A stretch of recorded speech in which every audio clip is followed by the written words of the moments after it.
Dad. Yep. I've been waiting a while to watch season 1, episode 5, titled Meeseeks and Destroy. You want to watch it with me? Sure, why not?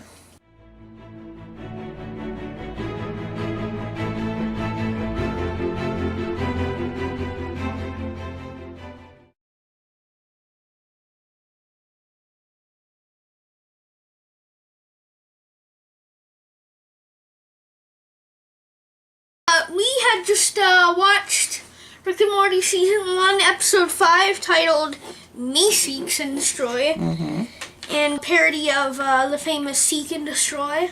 Right, yeah. Let's see, it opens with them, with Rick and Morty battling some demonic spirits or something. Yes. They trapped the demonic spirits, and so it goes into Morty making a bet with Rick that he'd be in charge with the next adventure that they have. As in 10 adventures. Well, if Morty's adventure is good, then he gets to be the leader on every 10th adventure. And meanwhile, the family, Jerry, Beth, and Summer. Summer. I don't even know her name. I don't know. Jerry, Beth, and Summer are each have minor things that they need to have done around the house, and so Rick gives them a Meeseeks box, which Mr. Meeseeks, look at me! When you press the button, a Meeseeks appears, and it has one job to do, and then it disappears forever. And so, of course, Rick says to keep it simple for Mr. Meeseeks. And yet, Jerry goes and says, Mr. Meeseeks, take 2 strokes off my golf game. Right, and the other 2 do something that's a little bit more complicated. But they fix the complicated stuff first, but then Jerry's golf strokes are driving them crazy, and then one Meeseeks presses the button to get another one, and then that one goes, and then meanwhile, Rick and Morty are on an adventure to get schmackles for the town village.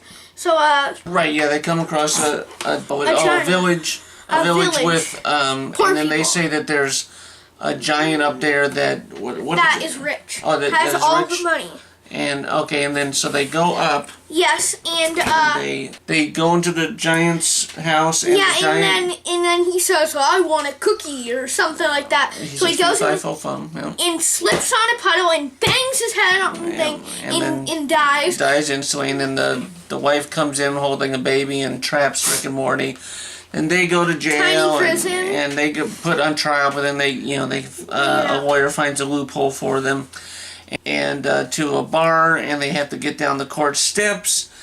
And let's see here, Morty excuses himself to go to the bathroom, and it turns out that he meets Mr. Jellybean, who is apparently a child rapist. Yes. It was a very, very dark episode. Scene, and and it was a dark scene, and I don't know what the plot of it? Well, it was trying to be nice and friendly, and that's what made it super disturbing. Right.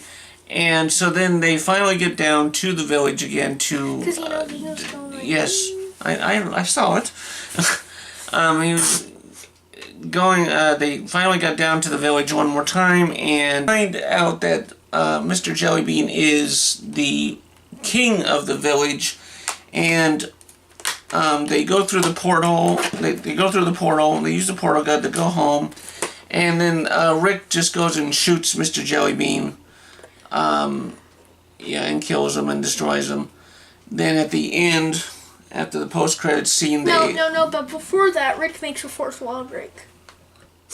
Oh, well, yeah, he's looking at the camera. He comes up with the... Wub-lub-a-dub-dub! That's my new thing! Ha ha ha! And let's see here. What was I going to say? It seemed like the Mr. Meeseeks story was the A story as opposed to the Rick and Morty one, because that seemed to take up most of it. And yeah, they Jerry and Beth realize that their marriage is not the best, but they come together to destroy the Meeseeks because the Meeseeks want to end up killing. They go crazy, want to kill Jerry because he just can't learn a proper golf swing. And so Now, like I said, it was a very dark episode, but it was the invention of the Wubba Lubba Dub Dub, which is a famous, I keep seeing on shirts and whatnot. You said that this was your... After the post-credit. Right, Besides from, the child molesting kind of theme of it, it was my favorite episode. Yeah, I mean, the Meeseeks part was that was a dark story too, because they started getting very violent and killing each other or trying to kill each other, but they can't, because that's not what they were there That's for. Rick and Morty. It combines sci-fi, darkness, and comedy. It's a very dark. And then it all adds up to good stuff. Now, I will say that aside from the Mr. Meeseeks part, that it was an okay episode. Meeseeks was funny. I don't particularly care for the episode too much. Can do. So I think like I said, Meeseeks is good, but I would have to give it maybe a good 6 out of 10. What do you give it? Yeah. Well, I'm gonna give it a 6, just because but you said it's one of your favorite. I know, but for a good reason. Because, Justin Roiland, if you're watching this... Well, okay, I'd like an explanation as to... Okay, when they got to the jelly bean part, and they do the molest, or, the attempted rape of Morty, then he comes out and Morty's, begging Rick to let's just go home because he doesn't want to talk about it, obviously. And then Rick, well, he puts 2 and 2 together, seeing that Jelly Bean and Morty got into it because, Jelly Bean's coming out of the bathroom all beat up. So he sees that and he sees something going on, and the good thing is that at the end, Rick puts his gun through the portal again and shoots Jelly Bean. Yeah. And then at the very end, at the post-credits sequence, they find they have a statue of Jelly Bean behind a kid who's in his underwear. And then they find a box of pictures in Jelly Bean's house or whatever it was, and the other guy starts retching because he's sick of what he sees, and then he asks him to burn it. So basically keeping that secret because they want to have Mr. Jelly Bean be a hero, or something like. Because I think he doesn't like that idea, but I think it is good because yes, he did all that bad stuff, but wouldn't they want him to die a hero even knowing that he was bad? Because they didn't know that he was like that. Right, and now very few people know, and he's always going to be looked at as a hero, but that's part of the problem, is that he doesn't deserve to be a hero. So maybe that's the whole point of the episode, is that we're supposed to discuss this type of stuff? Yes, and like I was trying to say, I give it a 6 because you don't have to include cursing in every sentence, or child raping, or having a knife to a kid's throat.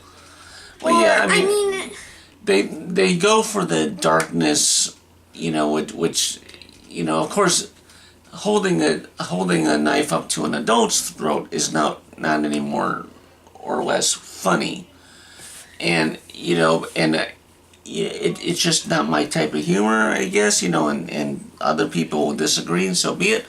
But yeah, like I said, 6 out of 10 for me. But what do you think? Too. Or let's break it down. Meeseeks part, 8 out of 10. Mine is a 10 for Meeseeks. Okay, 10 out of 10 for Meeseeks part. But as far as the Jelly Bean, it's not funny. It was. Yeah, I'd say 6 out of 10. Part of the first of all, the giant looked like it was modeled after Dan Harmon, one of the creators.